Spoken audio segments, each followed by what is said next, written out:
Bonjour à tous, bienvenue dans cette nouvelle édition du JT.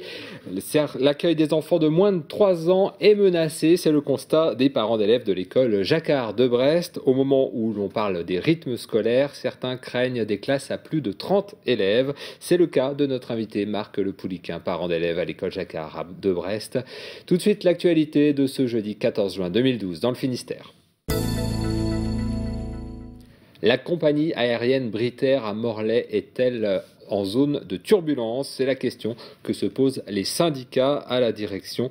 Une réunion a été programmée cet après-midi au siège de la filiale d'Air France. Les salariés attendent avec inquiétude l'annonce de la réorganisation régionale prévue le 28 juin. Le PDG d'Air France, Alexandre de Juniac, sera à Morlaix lundi. Air France prévoit de son côté la suppression de 5000 postes d'ici 2015. La mesure a été rapide, voire même brutale pour certains. Lundi après-midi, la préfecture du Finistère a relogé plusieurs familles de sans-papiers dans le sud du département. La mesure a provoqué un grand émoi pour les proches de ces demandeurs d'asile, installés à Brest pour certains depuis plusieurs années. Marina Dété a retrouvé les sans-papiers à Bénodet.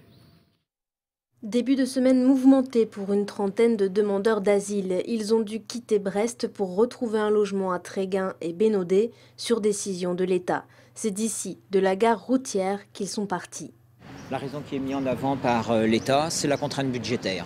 À savoir que le logement en hôtel coûte extrêmement cher, ce avec quoi on est d'accord. Par contre, nous, ce qu'on ne peut pas accepter, c'est l'urgence dans laquelle ça s'est fait et la violence, en fait, d'annoncer les familles comme ça qu'elles vont devoir faire leur bagage sous 24 heures. Certains de ces demandeurs d'asile sont arrivés au bout de leur recours. Toutes les situations ne sont pas équivalentes. Il y a des gens qui sont encore demandeuses d'asile.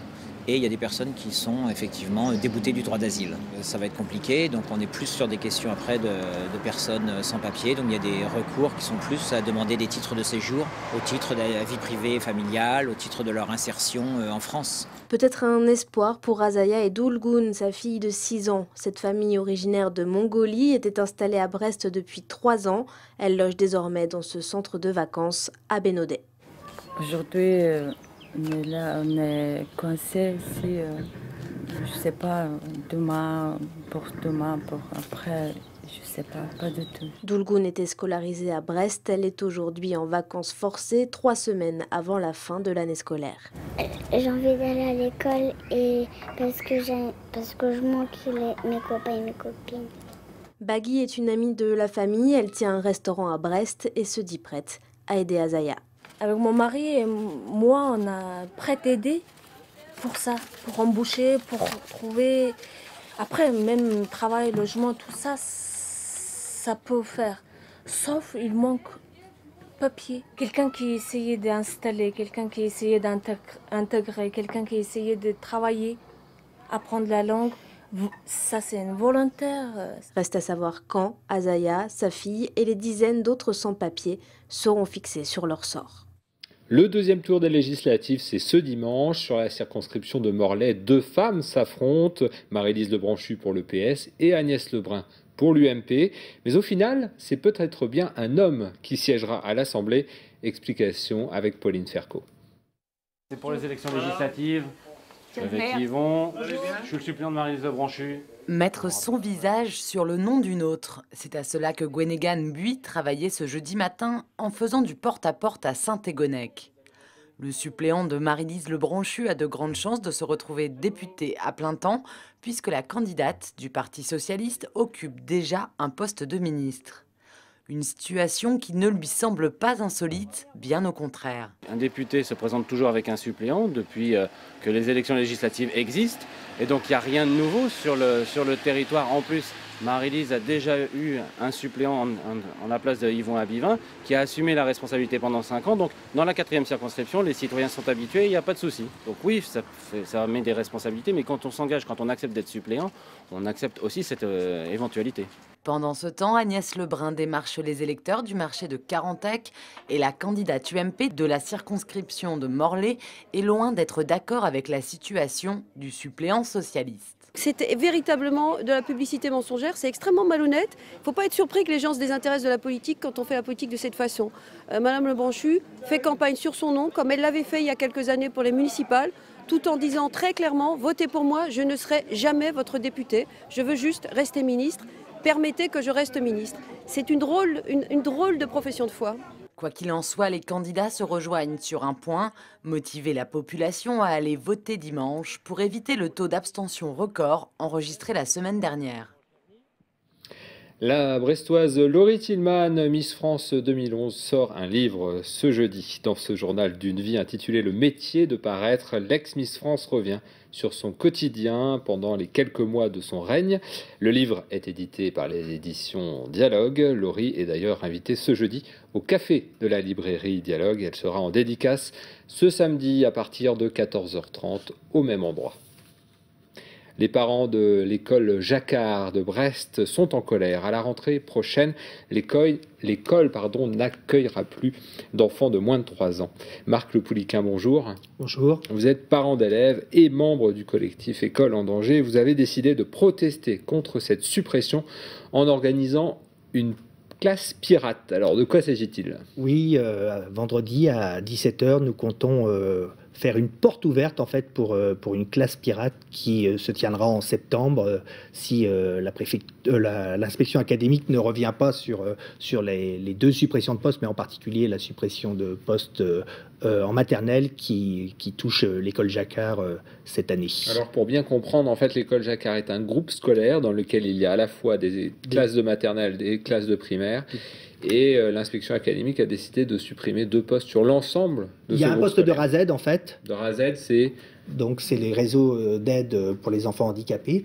Et il y a aussi un poste d'instit ou de professeur des écoles classiques, quoi. Et après, c'est la direction de l'école qui choisit de supprimer telle ou telle classe. Et là, en l'occurrence, c'est la classe des tout-petits. C'est la classe des tout-petits parce que c'était peut-être le plus facile pour éviter des classes surchargées. On s'oriente quand même l'an prochain, actuellement sans accueillir les moins de 3 ans, vers des classes déjà à 29 en maternelle. En quoi c'est important d'accueillir les enfants de moins de 3 ans, puisqu'il faut rappeler quand même que l'école maternelle n'est pas obligatoire finalement. Non, tout à fait. Mais on constate depuis... Déjà, c'est historique en Bretagne. On a toujours accueilli plus facilement les enfants avant 3 ans à l'école depuis longtemps, alors que ce n'est pas le cas dans d'autres régions. Ça marche bien, puisque les résultats scolaires à la fin de la scolarité sont quand même bons. Tout à fait. C'est quelque chose qui a l'air d'être approuvé. Et d'ailleurs, c'est quelque chose qui est repris dans les zones d'éducation prioritaire, où on essaye justement d'accueillir les enfants plus tôt, pour permettre leur intégration plus facile et finalement qu'ils aient le contact avec l'école plus rapidement. Donc, si l'on supprime une classe, vous craignez donc qu'il y ait un sureffectif dans les autres classes. Vous-même, vous êtes parent d'élèves dans cette école Jacquard à Brest. Vos enfants sont un peu plus grands, donc vous avez pu voir l'évolution depuis plusieurs années. Quelle évolution ? Alors on constate quand même qu'on va toujours vers du moins 10 ans au niveau des effectifs dans l'école. On n'est pas à la première suppression. Bon, il y a eu certes peut-être des baisses d'effectifs à une certaine période, mais actuellement on n'est plus sur des baisses d'effectifs, mais on continue vers les suppressions de postes, quoi. Et le gouvernement a quand même annoncé haut et fort que sa priorité était vers l'éducation. Donc on espère quand même un effort de l'inspection académique l'an prochain pour réobtenir ce poste. Et si ça n'avait pas lieu, on ouvrirait à ce moment-là une classe pirate avec les parents d'élèves pour accueillir ces enfants de moins de 2 ans qui ont le droit de citer à l'école. Donc vous feriez vous-même nous ferions, nous et un certain nombre de parents, on essaierait de se dévouer pour faire l'enseignement si c'est possible. Très rapidement, le débat aussi cette semaine concernant l'école, c'est le rythme scolaire. Vous êtes parent d'élèves et vous êtes en plus enseignant, on ne l'avait pas dit jusque-là, un peu plus tard dans l'enseignement puisque vous êtes en université. Mais que pensez-vous en tant que parent d'élèves de cette proposition peut-être de ramener les élèves à l'école le samedi matin ? Alors, c'est peut-être pas forcément le samedi matin, il n'y a pas eu de choix actuellement, mais c'est vrai qu'on s'oriente peut-être vers une semaine de 5 jours. Moi, j'étais assez partisan de la classe le samedi matin. Je trouvais que c'était un temps pour les instituteurs, les professeurs des écoles qui était agréable. On faisait peut-être autre chose. Ça faisait moins de grande cassure pour vous. Voilà, ça se permettait de faire un peu le soutien scolaire aussi, pour certains groupes. Vous n'avez pas profité de vos week-ends de 2 jours? C'est peut-être bien aussi, il faut le reconnaître, hein, mais bon, on est en train de revoir aussi les périodes de vacances parce qu'il y a de la fatigue, et puis finalement, ces week-ends de 2 jours, ça repose pas les élèves, ça les fatigue parce qu'ils se couchent plus tard le vendredi soir, ils se couchent plus tard le samedi soir, ils se couchent plus tard le mardi soir, et puis finalement, ils sont plus fatigués à la fin de l'année. Donc après, il faut savoir ce qu'on veut. Il y a toujours, bien sûr, des effets de levier, hein. Forcément, ça va coûter plus cher de remettre la classe des 5 jours, et puis ça peut nuire aussi au tourisme. Rien n'est décidé pour l'instant. Marc Le Pouliquin, merci d'être venu nous parler de ce cas de l'école Jacquard. On rappelle que vous organisez donc une réunion demain à 17h pour les parents d'élèves, puis peut-être pour ceux qui ont envie d'en savoir plus. Et puis sinon, peut-être cette classe pirate à la rentrée. Merci beaucoup de nous avoir suivis. On se retrouve demain à 18h15 pour un nouveau point sur l'actualité. Bonne soirée à vous.